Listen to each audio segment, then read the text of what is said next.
Hi, today's video starts off with a warning. If you have a diagnosed clinical, psychological, or psychiatric disorder associated with trauma, then this video might not be for you. If you know what your triggers are and you can tell what your precursors may be, and you understand your limits and you choose to watch this video pieces at a time, I understand also. I also wanted to start off with a disclaimer to say that I am not a clinician, a licensed therapist, or or somebody who can evaluate mental disorders. This is for educational purposes and for entertainment, and to spread the knowledge that I have gained over time working closely with licensed people. However, I cannot make those determinations. I also wanted to briefly talk about, buzzwords and hot topics and how sometimes mental disorders are used in the general public jokingly, and compare that to the way that something like lymphoma or heart disease or breast cancer or HIV would not necessarily be used so jokingly in that manner, that people who don't like their ex-girlfriends or boyfriends will call them narcissists, that people who feel a little extra cleanly think that they might have obsessive compulsive disorder, that people who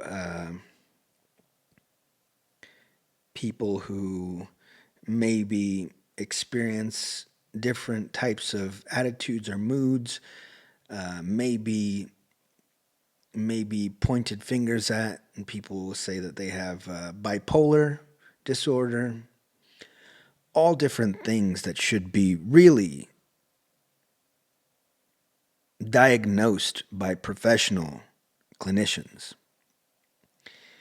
and things that cannot be determined by the average person who doesn't have the proper education or diagnostics and statistics manual, the DSM-5, to make a proper assessment and prognosis of clinical disorder.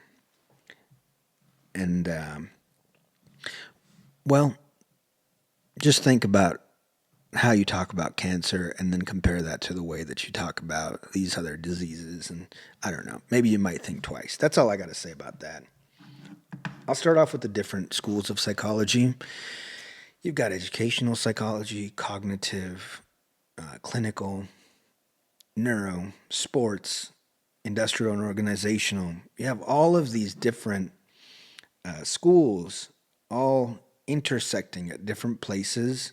And that's important to remember because just as none of those are an island to themselves and they have intersections, it can also be said that the human being is not an island to himself. And when one thing is affected, one organ, for example, the brain is affected, then all of the others are affected as well. I think that that's important to look at. And I think at the forefront, though, of looking at the brain as a structure, as a physical thing, as senses, thoughts, memories, and unconscious behavior occur, they're all happening because of the gray matter between our ears. And no school of psychology can look further into the brain than neuropsychology, with the different technologies and advancements and tools. Neuropsychologists look at the brain structure all the way down to the smallest cells, which are neurons. About 86 billion of these little cells inside of our brains communicating to one another, and each providing a different function, like those examples stated before. Some of them host over thoughts, some of them behaviors, some of them are systems of respiratory and keeping the heart beating, and all of these unconscious things that the brain and body do working together, and others of them experiencing sensations and the like.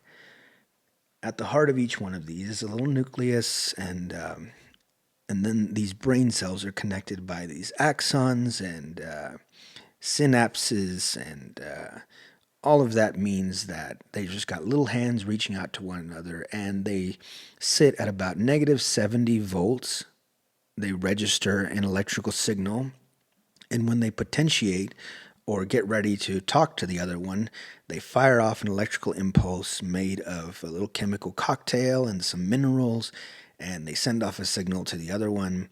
And as they say, neurons that fire together wire together. The tunnels that transfer this information back and forth through one another become myelinated, or build a little fatty insulation around that portion of the cell, and become more permanent over time.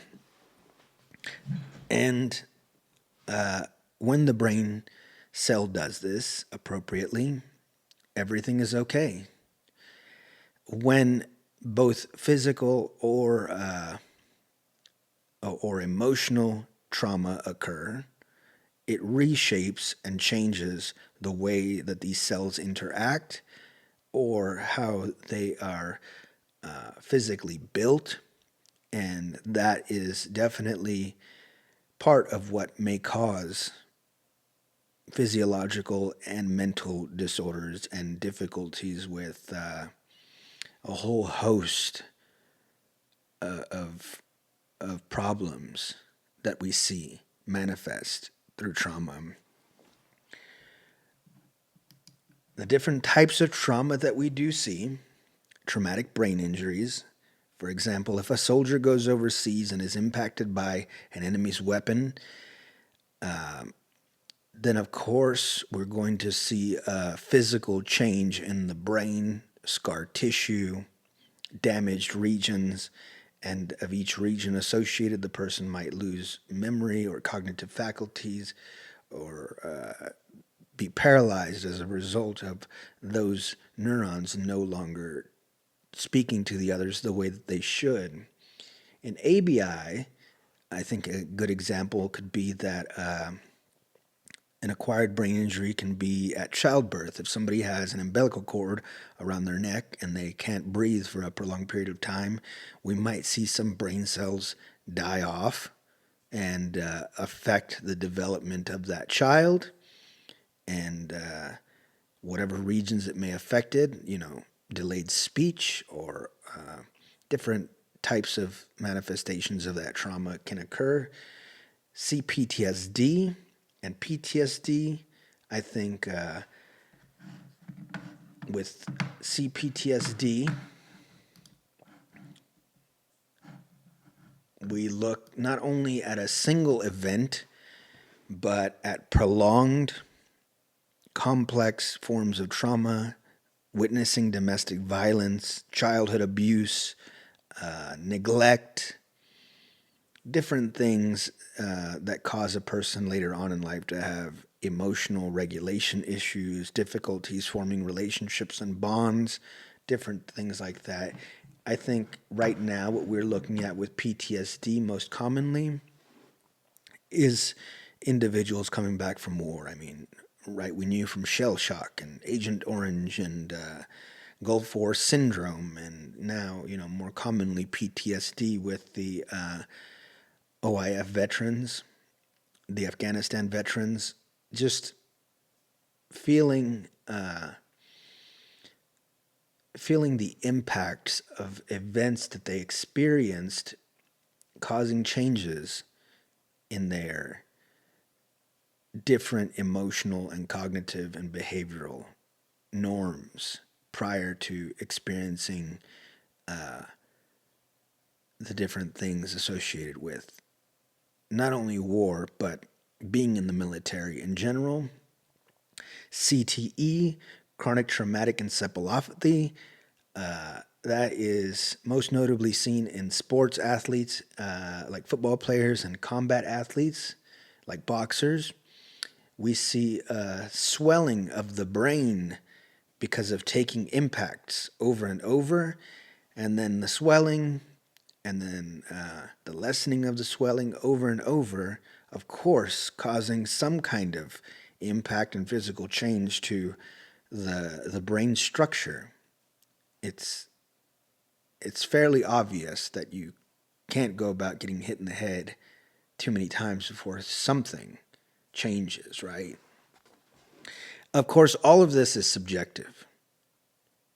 And most notably for those people with CPTSD and PTSD, I want to say that no one can determine for you how traumatic of an experience you had, because it's all based on your own individual level.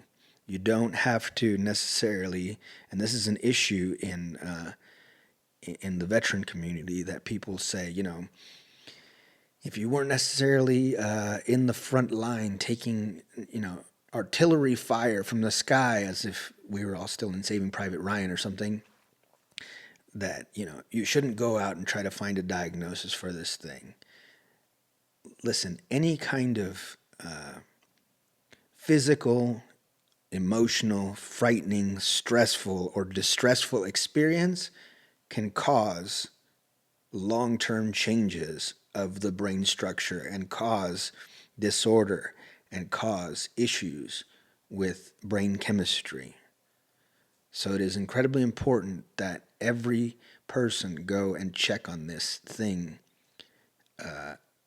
because it is subjective. No one can determine for you how you were shaped or changed by what you experienced and what type of exposure you had. I wanted to say that also. Okay, ways that trauma manifest. Emotional manifestations are heightened emotions, experiencing intense fear, anger, sadness, guilt, shame, or irritability. Emotional numbness, feeling detached or emotionally numb and unable to identify or feel emotions. Difficulty with emotional control. Feeling overwhelmed, losing emotional control, or having inappropriate emotional responses. Behavioral manifestations. Avoidance, staying away from people, places, or activities that remind you of the trauma. Withdrawal, isolating yourself from friends, family, or losing interest in activities you once enjoyed. Hyperarousal, feeling constantly on guard, being easily startled, or having an exaggerated startle response. Unhealthy coping mechanisms, abusing substances or engaging in impulsive or risky behaviors. Cognitive manifestations, intrusive memories, having flashbacks, nightmares, or intrusive thoughts about the traumatic event. Negative thought patterns, developing negative beliefs about yourselves, others, or the world, or experiencing self-doubt or a loss of confidence. Concentration and memory issues, having trouble concentrating, remembering key aspects of the trauma, or making decisions. Hypervigilant, a state of increased alertness and feeling that danger is always present. Physical manifestations, chronic pain, experiencing unexpected headaches, back pain or joint pain, muscle tension, feeling tension especially in the neck or shoulders and jaw, gastrointestinal issues, digestive problems like stomach pain, bloating, or changes in appetite, cardiovascular strain, ongoing stress that can strain on the heart and blood vessels, sleep disturbances, having trouble sleeping, experiencing insomnia, or having nightmares, weakened immune systems, increased susceptibility to infections due to the body's long-term stress response, respiratory problems, difficulty breathing, sometimes linked to anxiety or panic attacks. And all of those are different ways that this trauma can manifest itself in the lives of the individuals suffering from some of these disorders that we discussed. It's a lot. It definitely is a lot for people to have to live with. And if you feel like any of these are things that spoke to you, then potentially may be time to seek treatment. And as we discussed before, I think at the forefront is trauma-informed care. It asks not what's wrong with you, but what happened to you. An evaluation from a holistic perspective by a licensed clinician, therapist, psychologist, medical doctor, by looking at your best practices of living a more healthy lifestyle, by putting down the alcohol and substances, by maybe moving yourself into a better physical environment, by incorporating peers and family and friends all into the understanding of what you may be living with, and seeking assistance if you have any of these symptoms to try to get a better quality of living and to maybe even begin the process of healing.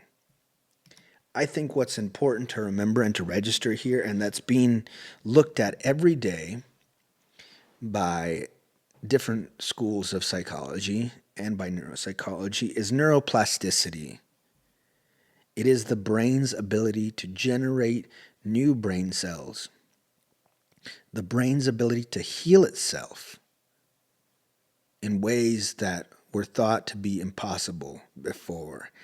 And I think that there is hope for people who have experienced trauma, who are living with trauma, who could feel and do a lot better if they sought out the appropriate help, and if we as a society destigmatized how people get and feel about their trauma, and if, like I spoke about earlier, if we understood that there are qualifications to using some phrases that have become buzzwords and hot topics in the general population. That's all I got for today. Thank you very much, and see you next time.